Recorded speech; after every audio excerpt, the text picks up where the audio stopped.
And now for the EFD group, Mr. Farage. Well, for the first time this year, we have not just Mr. Barroso, but President Van Rompuy has come to the chamber as well. And yet, look around you. What have we got? 5% turnout amongst members? Well, they haven't missed much.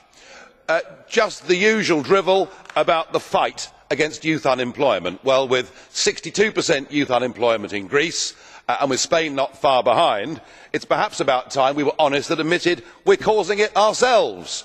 We're doing it through the misconstruction of the euro, through the obsession with global warming and the over-regulated business model. And yet your recipe is more bureaucracy, a youth guarantee scheme, another 6 billion for the Youth Employment Initiative, the setting up of the European Alliance for Apprenticeships, backed up by the Quality Framework for Traineeships, and the list goes on and on and on of yet more highly paid civil servants setting up organisations that will achieve nothing.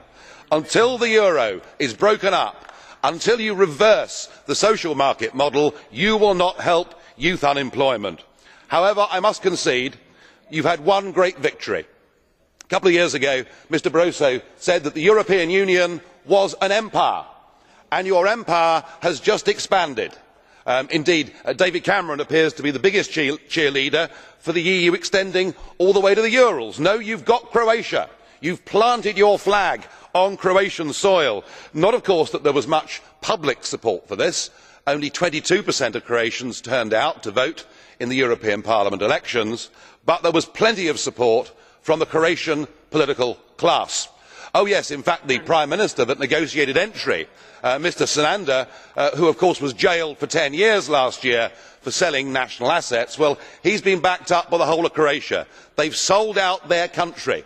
They have done it for personal gain. They have done it to be on a bigger stage. And a country that has fought for 800 years to be independent, after 20 years, has given it away to these guys in front of us today. Well, you may, for the moment, be getting away with it, but it is not going to last very long.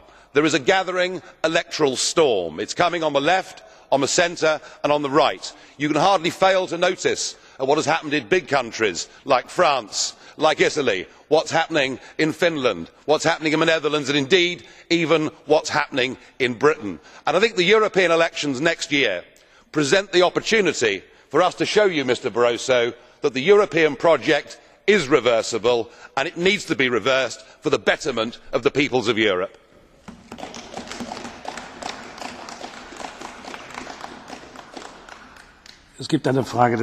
There's a question.